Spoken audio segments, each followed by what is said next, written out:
So people come for couples counselling or marriage counselling generally because they are having problems in their marriage or in their relationship, which obviously makes sense. But the specific reason generally is that they have unresolved issues in their relationship that they haven't been able to resolve, and often the core of this is actually communication problems. Helping someone to walk them through that process of what a difficult conversation looks like and how do you actually resolve the issues. And oftentimes they need someone like who's a bit of an unbiased third party professional or almost a bit of a mediator, because the topics have become so emotional that the only way to talk about them without one person sort of storming off is to actually sit down in a room with someone like myself as a psychologist and teach them how to communicate on these issues. And what we find is if people are able to go through this process and practice eventually this communication style of resolving the issues, which obviously takes time, that this is a really good predictor of the relationship actually getting back on track and both people being happy in it as well. So the process for having difficult conversations in a marriage or romantic relationship, although this process can be applied to any area of life, especially in the workplace, is derived from a mediation process. Because when you look at why people go to mediation, it's because there's high levels of conflict and they need to resolve some type of issue.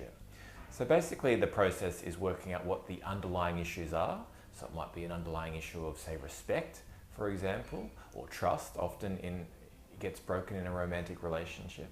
And so you go and you identify what are the 2 or 3, sometimes 4 main underlying issues that you keep on arguing about, keep on fighting about. And you kind of put that down on paper, but you don't go into it first. You just sort of, it's almost like you create a bit of a game plan before you start the conversation. And then the second process is, or step I should say in the process, is around the exploration. And what does that mean? It basically means, or it gets the 2 parties to explain where it is that they're coming from.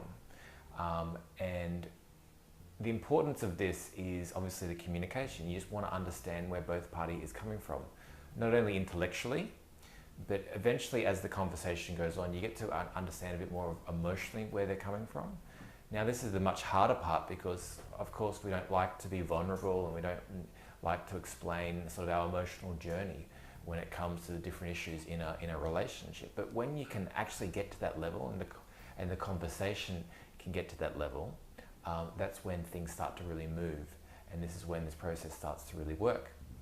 Now once this exploration phase is complete, and this is going to take 80 or 90% of the entire conversational process, then you can get to the negotiation, anything that you want you or the other person to be doing differently. And sometimes there'll be 2 or 3 different things that you go, from now on, can you do this differently?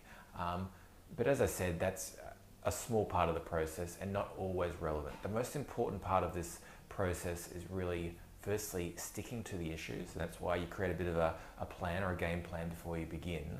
But definitely the exploration stage, where you explain where it is that you're coming from. And the difficulty with the exploration stage is you want to defend yourself. When people explain where they're coming from, often you want to feel attacked and you want to interject or say, no, that's not true, or explain yourself. But this isn't helpful. It's very important to have a bit of patience and just let the other person finish, and then you can have your point. Where when you get to your point, even though you're probably saying similar things, you might think that you're defending yourself, but it's actually explaining where it is that you're coming from. And of course this takes a bit more of a longer time, and it requires people to sort of stay in this period of uncomfortableness, but it makes all the difference. Sometimes the enemy of great is good, as is often said in different areas of life, especially in business. And I think this is very true when it comes to romantic relationships. The reason why a great relationship is often the enemy of good, or vice versa, is having a great relationship, one, requires you to have these difficult conversations, but it also requires you in your mind to basically risk the relationship, or risk it all. at different times. Not every day, not every week, but there'll be different times in your relationship, especially over a 20-year period, especially in the early days, where you have this issue that you probably don't want to talk about and you're worried about talking about because you worry that the other person might not like it or the relationship might end. But if you can do these conversations in the right way with the right tools, as you get through that conversation, and if you come out the other side, the relationship usually goes from good to great. But if you just have a good relationship where you're, the nice guy or you're the good wife, and you do everything right, and you sort of bury some of these issues that are a little bit uncomfortable. You might be a hard worker, you might even give them compliments, you might sort of do the cooking or do everything that you think the other person wants.